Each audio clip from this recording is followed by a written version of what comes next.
A poor young girl took a housekeeping job in a wealthy mansion to support her struggling mother. On her first day, she walked into the living room and froze, staring at a portrait of the man who abandoned her 15 years ago. Her father, the same man whose photo sat on her nightstand. The father she'd never stopped loving despite everything.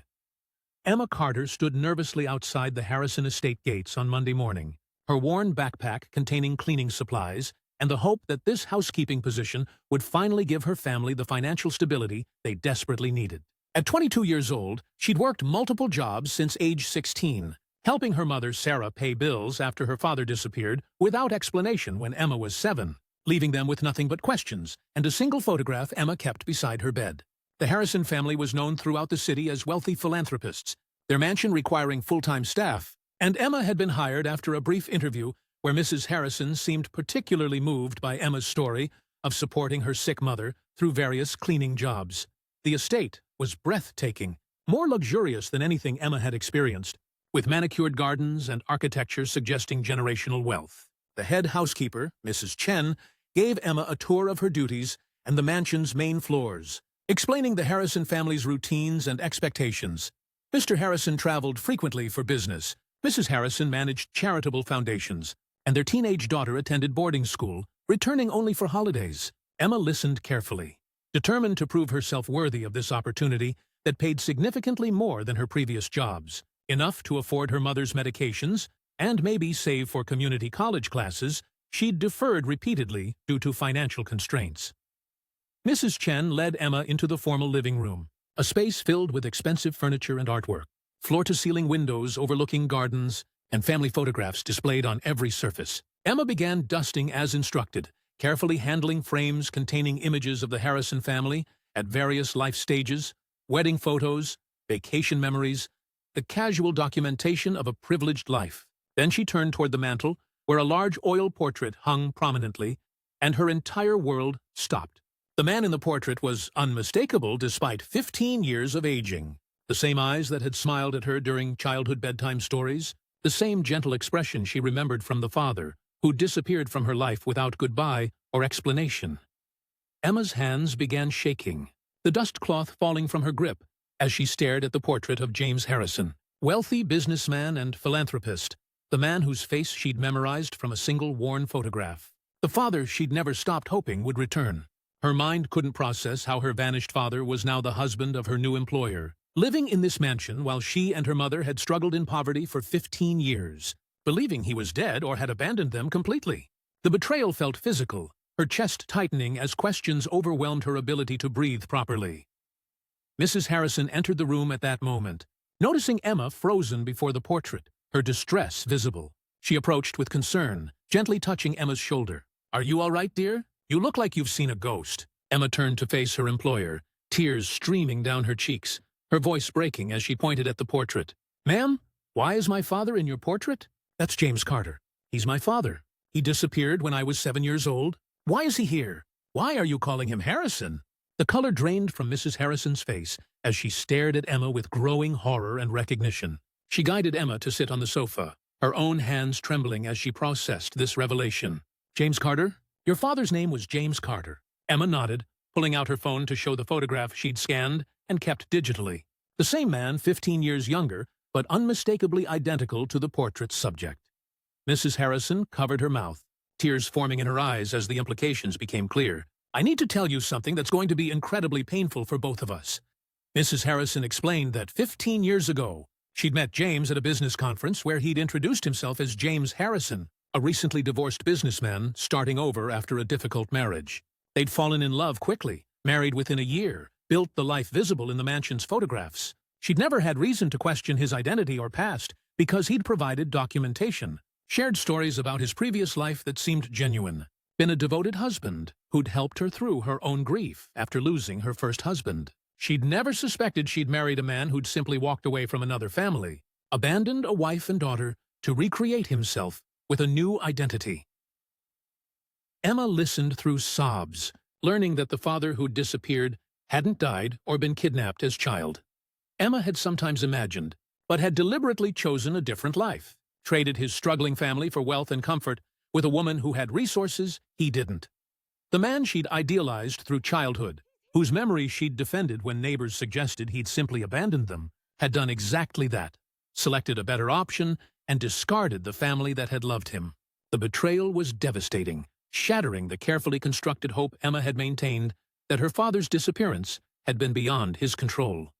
Mrs. Harrison was equally devastated, realizing her marriage was built on lies, that the man she'd loved and trusted for 14 years was someone else entirely, that she'd unknowingly participated in the destruction of another woman and child. She insisted Emma sit while she called her lawyer and private investigator, determined to uncover the full truth about James's deception. Within hours, they had confirmation that James Carter had legally changed his name to James Harrison shortly after meeting Victoria, used forged documents to support his false identity, and maintained his deception for nearly 15 years.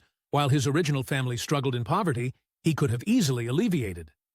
When James returned from his business trip 3 days later, he walked into his living room to find his wife Victoria, his abandoned daughter Emma, a lawyer, and a private investigator waiting with evidence of his double life spread across the coffee table. His face showed shock, then resignation, the weight of 15 years of lies visible in his shoulders as he realized his carefully constructed new life was collapsing. He couldn't deny the evidence, couldn't explain away Emma's existence or the documentation proving he'd abandoned his family deliberately and completely.